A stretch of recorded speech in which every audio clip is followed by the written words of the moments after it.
Aujourd'hui, dans les studios avec moi, j'ai une invitée très spéciale qui vient tout droit d'Afrique du Sud. Il s'appelle Régent Wayne Kami. Il est le régent, le chef de la tribu Khoi, l'une des tribus autochtones, la première tribu autochtone d'Afrique du Sud. C'est un plaisir de vous avoir ici. Merci, Régent. Merci beaucoup. Quel honneur d'être dans votre belle ville. C'est une belle ville, n'est-ce pas? Absolument. Tu aimes l'être ici. Oui, mon problème, c'est que je suis allé au marché depuis l'hôtel et quand je suis revenu, c'était en montée. C'était en montée. Eh bien, c'est une ville de collines. C'est ça le problème avec Jérusalem. Tu comprends? Tu fais ton exercice ici? Tu fais ton exercice, tu muscles tes jambes. Oui. Se promener en ville est un vrai plaisir. Il y a tant à voir. Riche en histoire Oui, c'est vrai. Ça, et revitalisant, c'est bon pour l'âme. merci beaucoup. Merci beaucoup d'avoir dit ça. Nous nous sommes rencontrés il y a plus d'1 an, lorsque nous avons ouvert l'ambassade autochtone de Jérusalem pour les Premières Nations et les tribus autochtones du monde entier venues bénir Jérusalem. Et tu as dit quelque chose sur scène ce jour-là que je n'oublierai jamais de ma vie. Je le porterai toujours avec moi. Tu as dit: si le peuple juif n'est pas autochtone à la terre d'Israël, alors personne n'est autochtone nulle part. Oui, la nation juive en a le plus. Je crois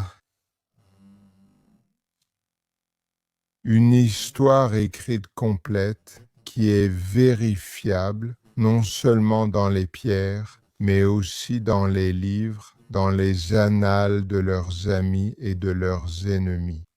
Donc il n'y a pas d'autre endroit que nous puissions appeler la patrie de la nation juive que cette terre sainte. Donc je maintiens ce que j'ai dit et je crois que c'est vrai. Partout dans le monde, partout où il y a des gens, vous trouverez maintenant les Écritures juives, ce que nous appelons l'Ancien et le Nouveau Testament. Et beaucoup de gens, la majorité du monde, connaissent l'histoire du Peuple juif? l'appel d'Abraham, les premiers Hébreux, l'alliance que Hachem a conclue avec eux, le temps passé en Égypte et leur rédemption, les histoires glorieuses des rois et des juges, du roi David. Vous pouvez demander aux enfants sur le combat entre David et Goliath et ils pourront vous le raconter. Dans presque toutes les nations, les gens parlent de David et Goliath. Ils font référence à ce qui s'est passé il y a des milliers d'années sur cette terre. Et pas très loin de nous, nous avons la ville de David. Personne ne peut le nier. Ce n'est pas quelque chose qu'on invente, ce n'est pas quelque chose. Tous ceux qui sont contre la parole du Tout-Puissant, niera les Juifs, l'indigénéité sur cette terre, alors oui, les Juifs viennent d'ici, ils appartiennent à cette terre et ils ne la quitteront jamais. Que Dieu vous bénisse pour votre soutien, Régente. Vous venez aussi d'une tribu autochtone de votre terre. Parlez-nous un peu de la tribu Khoi. Merci beaucoup. J'aime parler du peuple Khoi. Les Khois sont la première nation d'Afrique australe, la partie la plus méridionale du continent africain. En fait, nous sommes deux nations sœurs, Les Khois et le Soleil. Le Soleil est plutôt du côté intérieur et sur les côtes et un peu à l'intérieur, ce sont les gens Khoi. Tous ceux qui sont venus dans la partie sud de l'Afrique nous ont trouvés là. Les Chinois, les Portugais, les Anglais, les Hollandais, même des tribus d'Afrique du Nord qui sont descendues nous ont trouvés là. Donc, nous nous considérons comme les premiers, à juste titre, les Premières Nations. Et même dans notre culture, il n'y a pas beaucoup de documents écrits. La plupart de nos archives sont les dessins de notre peuple sur les rochers. Donc oui, c'est de là que nous venons, c'est de là que je viens. Quoi a comme la nation d'Israël 12 tribus? Il y a pas mal de tribus chez le peuple quoi. Les Nama, les Kohukwa, les Ainakwa, les Hesekwas, les Inkwa. Donc il y a beaucoup de quoi, ce qui veut dire Peuple. Il y a de nombreuses tribus qui forment la nation Khoi. Malheureusement, nous ne sommes pas uni. Nous avons aussi des groupes dissidents et différents groupes. Mais le KOI est, nous le croyons, une nation déterminée en Afrique australe. Nous avons un objectif triple. En tant que première nation de cette terre, nous croyons que nous avons un rôle sacerdotal, une fonction à intercéder et prier pour la terre. La deuxième fonction est que nous croyons être les artisans de paix ou les réconciliateurs dans le pays, apportant la paix entre les gens. Et troisièmement, nous croyons que nous sommes les intendants de la terre, prenant soin de ce que le Tout-Puissant nous a donné, que ce soit des ressources dans le sol, des animaux vivants, des plantes, des personnes. Nous devons en prendre soin. Et donc, vous êtes les bienvenus pour visiter les régions du sud de l'Afrique. Les Khoi étaient répartis sur différentes frontières. Donc, les frontières en Afrique australe étaient des frontières coloniales. donc la Namibie, le Botswana, le Zimbabwe, le Lesotho, tout cela était des frontières coloniales et les Khoi vivaient dans toutes ces régions. Dans tout cela, donc, nous nous appelons les Khois d'Afrique australe, pas particulièrement d'Afrique du Sud, même si l'Afrique du Sud compte la majorité du peuple Khoa. Une chose intéressante que vous ne savez peut-être pas, c'est que l'une de nos tribus, l'une de nos plus grandes tribus, est la tribu Nama. Et le pays Namibie tire son nom des Nama. Tribu. Et le désert du Namib tire son nom de la tribu Nama. Un groupe de personnes remarquables, c'est la tribu Nama. On les trouve principalement dans les régions nord-ouest de l'Afrique australe et en Namibie. Magnifique. J'ai tellement hâte. J'ai vraiment hâte de visiter. Et donc, essentiellement, d'après votre histoire, votre peuple a été colonisé à de nombreuses reprises. Et vous-même, vous avez dû vivre l'une de ces colonisations, je suppose, celle de l'Afrique du Sud avant son indépendance, l'Afrikaans, je pense. Et l'apartheid. Et donc, après avoir vécu cela, après avoir vécu l'apartheid, Ce qui peut être tu peux peut-être en parler un peu. Et tu arrives Ici, et tu entends les accusations selon lesquelles Israël est un État d'apartheid. Qu'est-ce que ça te fait ressentir? Oui, merci beaucoup. C'est un sujet qui me tient vraiment à cœur de pouvoir corriger cela. Puis-je prendre un instant pour vous dire que beaucoup de gens sont venus et ont voulu nous conquérir. Les Chinois sont passés et je pense qu'ils étaient plus intéressés par le commerce que les Portugais. Et l'une de nos plus grandes batailles, nous l'avons menée contre les Portugais lors de la bataille de la rivière Salte. Et le vice-roi d'Almeida et ses hommes ont été vaincus par les Khoi. Cela reste l'une de nos grandes victoires, et cela a fait en sorte que le Portugal ne soit pas devenu le colonisateur. Les Hollandais sont arrivés plus tard, plus de 100 ans après, parce que l'histoire des Khoi avait fait le tour du monde, et ils sont venus avec des armes supérieures. Vous avez donc dissuadé les futurs colonisateurs après avoir vaincu les Portugais? Après notre victoire sur les Portugais, ils n'étaient pas pressés de revenir. Ils n'étaient vraiment pas pressés de revenir. Et dans les années 1600, les Hollandais sont d'abord venus comme commerçants, mais ensuite, par la ruse et la guerre, ils ont malheureusement pris le dessus. Sur nous? En avançant pendant des centaines d'années, nous avons vécu l'une des périodes les plus sombres de l'histoire de l'humanité, appelée l'apartheid. L'apartheid était maléfique. Il était enraciné, il était inscrit dans les codes de loi, il était imposé par la force des armes. C'était enlevant l'essence, l'âme d'un peuple, simplement à cause de la couleur de leur peau. C'était horrible, c'était une guerre économique, c'était une oppression psychologique. Cela signifiait que notre peuple était dégradé et que notre dignité nous était retirée. Nous n'avions pas de justice, pas d'égalité devant la loi. Nos terres étaient possédées, retirées de nous par le groupe Aréazacte. Le système éducatif était contre nous. Nous avions ce que nous appelons l'éducation Goethe. Il y avait des réserves d'emploi. Donc, on ne pouvait pas suivre la carrière de son choix. Tout était contre nous. Vous ne pouviez pas aller sur certaines plages en tant que personne non blanche.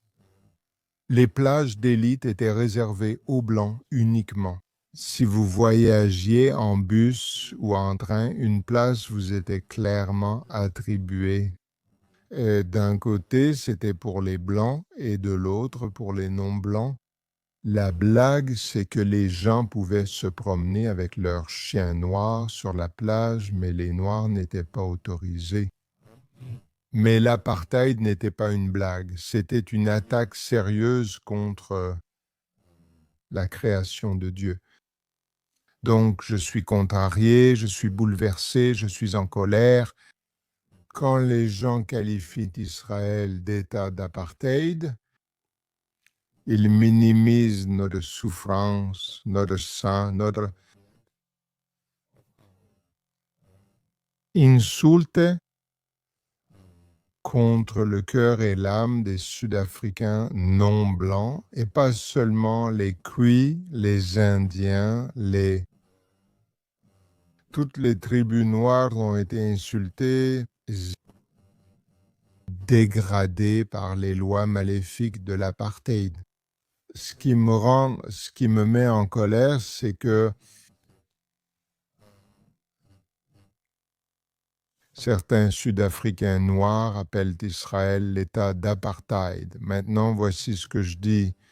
Je dis que si vous dire qu'Israël est un État d'apartheid montre que vous n'êtes jamais venu ici. N'est-ce pas? Parce que toute personne qui a vécu l'apartheid se promènerait ici et se demanderait « Quoi? » Nous ne pouvions pas avoir nos juges comme magistrats inférieurs. En Israël, aujourd'hui, vous avez des Arabes Jouget? à la Cour suprême. Nous, notre peuple dans l'armée. En fait, les Kouis, je suis très fier de dire que le peuple Koui compte parmi les soldats les plus courageux. Et quand on leur demandait de traquer l'ennemi, ils le trouvaient. Ils étaient d'excellents pisteurs. Mais si vous aviez un sergent Khoi, vous deviez vous soumettre à un caporal s'il était blanc. N'est-ce pas? Donc il y avait une barrière invisible. Un plafond constamment. Ouais, donc dans les forces de défense et d'intervention, tu as des musulmans officiers avec des juifs. Qui commande des soldats juifs. Exactement, c'est ça le point. Donc, si tu viens du Moyen-Orient et que tu qualifies Israël d'État d'apartheid, tu n'as aucune idée de ce qu'est réellement l'apartheid. Donc, j'appelle mes compatriotes sud-africains et je leur dis, venez voir, venez regarder Israël, venez voir comment Arabes et Juifs vivent main dans la main, travaillent dans la même entreprise. En Afrique du Sud, tu n'aurais jamais eu de médecin noir. Premièrement, c'était illégal de suivre cette voie. Donc, très peu de médecins noirs existaient pendant l'apartheid. Vous ne verrez jamais un blanc aller chez un médecin noir. À Jérusalem, tellement de Juifs vont chez des médecins arabes. 40 à 50% des médecins et infirmières sont arabes. Oui, donc non, Israël n'est pas un État d'apartheid. En fait, il y a d'autres nations que vous pouvez qualifier d'état d'apartheid. Ou être chrétien vous vaudra D'être arrêté et... d'être victime et même tué. Oui, Pas ici. Ici, on voit des musulmans, des druzes, des chrétiens. Et tu sais, les chrétiens ont toutes sortes de... différents groupes, oui. Les juifs, les orthodoxes et les juifs laïcs qui vivent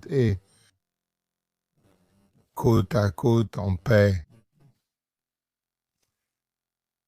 L'apartheid ne permettait pas cela. Sous l'apartheid, vous ne pouviez pas épouser un blanc, ne pouvait pas épouser un noir. Donc s'il y avait un croisement, Rachel. un mariage mixte, il faudrait fuir et aller en Angleterre si l'argent et l'amour sont assez forts et se marier là-bas. Ils avaient même une loi sur l'immoralité contre dans les cas où il n'y avait ni mariage ni relation sexuelle entre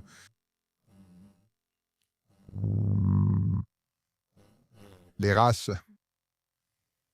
Donc, c'était mal jusqu'à la moelle. L'apartheid était mal jusqu'à la moelle, et cela fait plus de 40 ans depuis l'apartheid. Et nous luttons encore avec les cicatrices, le traumatisme et le retard accumulé, l'économie.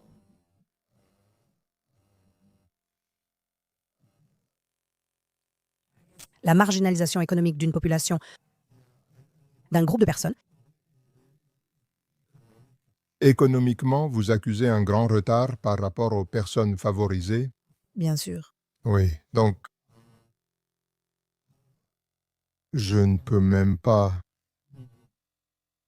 considérer Israël comme un État d'apartheid. Oui, Et Régente, qu'est-ce qui ne va pas avec le gouvernement sud-africain? Qu'ils en ont essentiellement fait leur mission de diaboliser, de démoniser Israël.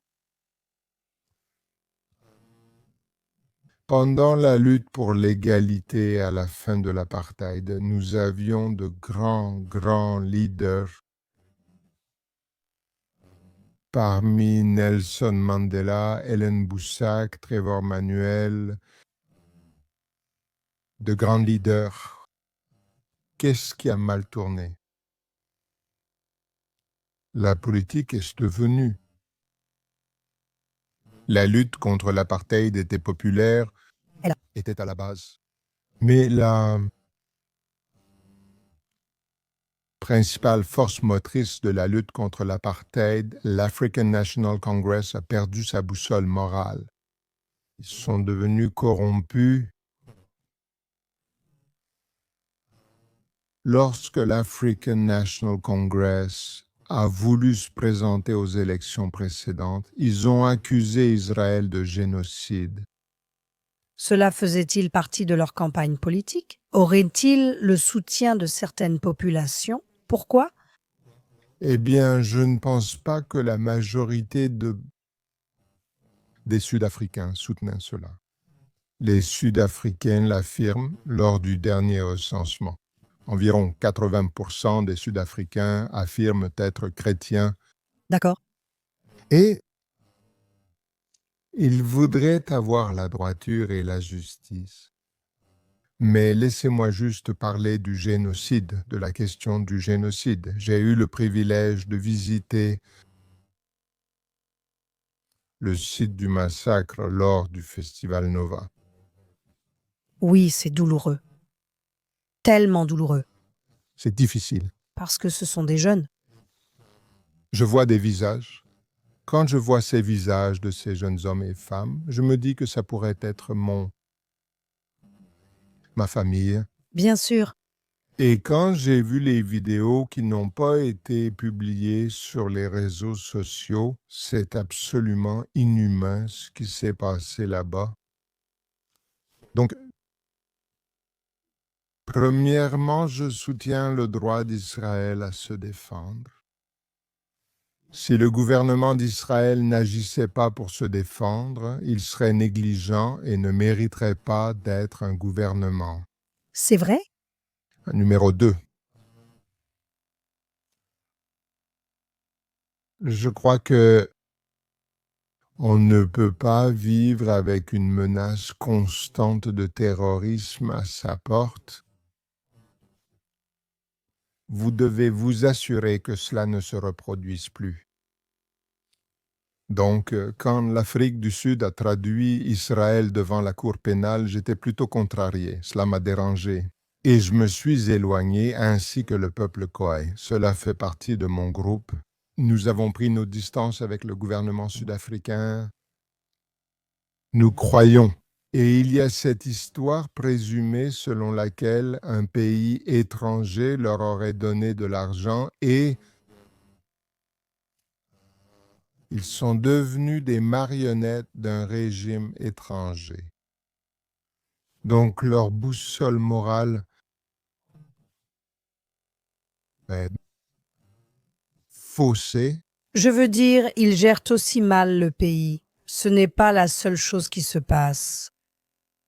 Il y a beaucoup d'eau. Il y a de la violence. L'African National Congress était censé être le symbole d'une nouvelle Afrique du Sud. Ils ont tout gâché.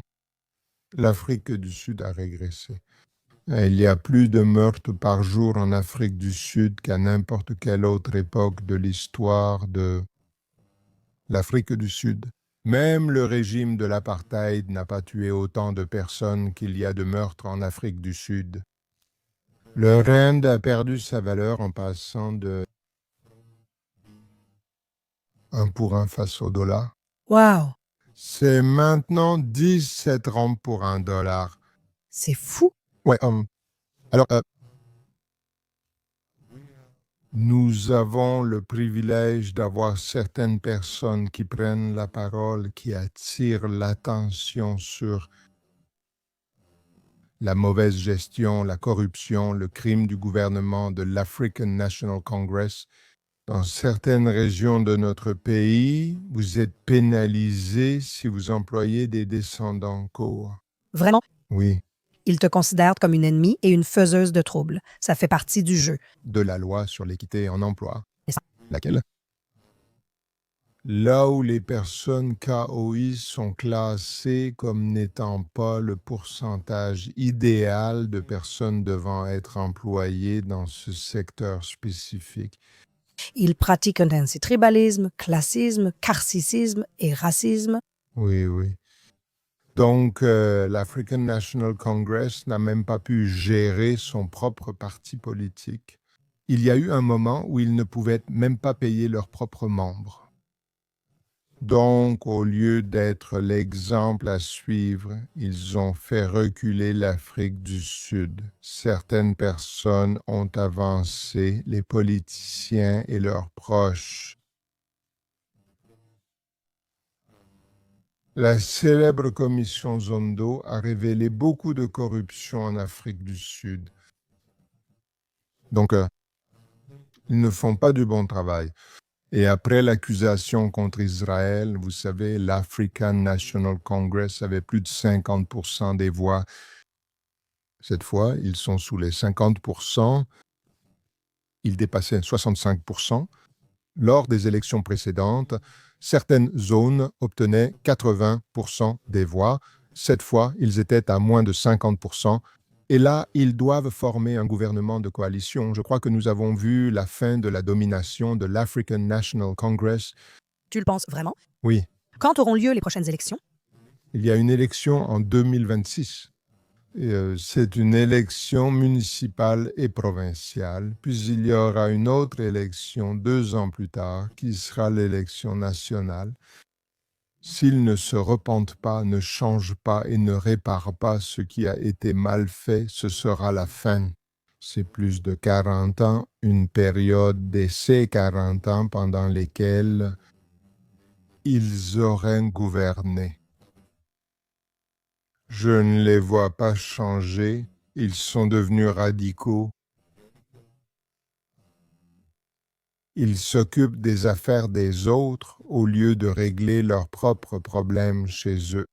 Ils ne vont pas bien, l'African National Congress ne va pas bien. Et qu'est-ce qui vous donne de l'espoir? Régent Wayne, qu'est-ce qui vous donne de l'espoir? Mon espoir est en le Tout-Puissant. J'ai confiance qu'à la fin, la justice prévaudra. Notre victoire est certaine. Le fait que nous ayons des combats en cours ne devrait pas nous décourager, mais je pense que nous allons surmonter tout cela. Je suis encouragé par les Sud-Africains qui se lèvent. Je dois aussi vous parler de la communauté juive en Afrique du Sud. Nous avons Une communauté juive très très forte. Ils sont très très influents et ils apportent un réel bénéfice au pays.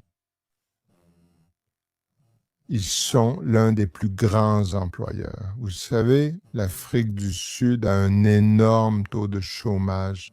problème. Donc, ils font partie des plus grands employeurs et des noms connus de tous. Mais malheureusement, l'antisémitisme a aussi fait son apparition en Afrique du Sud. Il y a une augmentation de groupes ou d'organisations qui sont anti-Israël. Et donc, nous devons faire connaître l'histoire, faire passer le message de la vérité. Je crois que le combat n'est pas vraiment contre les Juifs. Le combat consiste à s'assurer que les promesses du Tout-Puissant ne se réalisent pas. Vous considérez cela comme un combat spirituel? Je vois cela comme un combat entre le Tout-Puissant et Satan. Si les Juifs peuvent être détruits, cela signifie que la parole du Tout-Puissant n'est pas... Vrai? Si Jérusalem peut être envahie, cela signifie qu'Israël n'est pas la demeure éternelle des Juifs.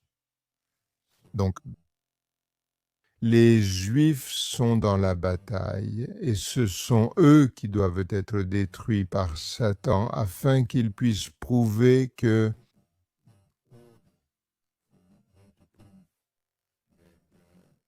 le Tout-Puissant ment. Mais cela n'arrivera pas parce qu'il ne peut pas mentir, il lui est impossible de mentir. Et je veux encourager le peuple juif à s'accrocher à lui même à travers ce traumatisme de la guerre et des massacres. Qu'ils trouvent l'espoir dans leur Torah, dans le Tanakh. Il y a tellement de promesses de sa part qu'il prendra soin des Juifs, qu'il prendra soin de son peuple, que vous êtes son peuple élu et personne ne peut vous enlever cela. C'est formidable d'avoir des alliés. Comme Vous à venir ici en Terre Sainte, dans la ville sainte, Jérusalem, pour nous le rappeler. Parce que parfois, il est difficile de le voir de l'intérieur quand on est en plein dedans. Mais avoir une chef spirituelle et une chef tribale comme vous, venir ici pour nous encourager et nous rappeler ces choses, pour nous, c'est extrêmement significatif et cela nous renforce. Alors, Régente Wayne Kami, merci beaucoup d'être ici avec nous. C'est merveilleux de vous parler. merci, c'était un honneur. Vive Jérusalem. Amen. Amen. Merci.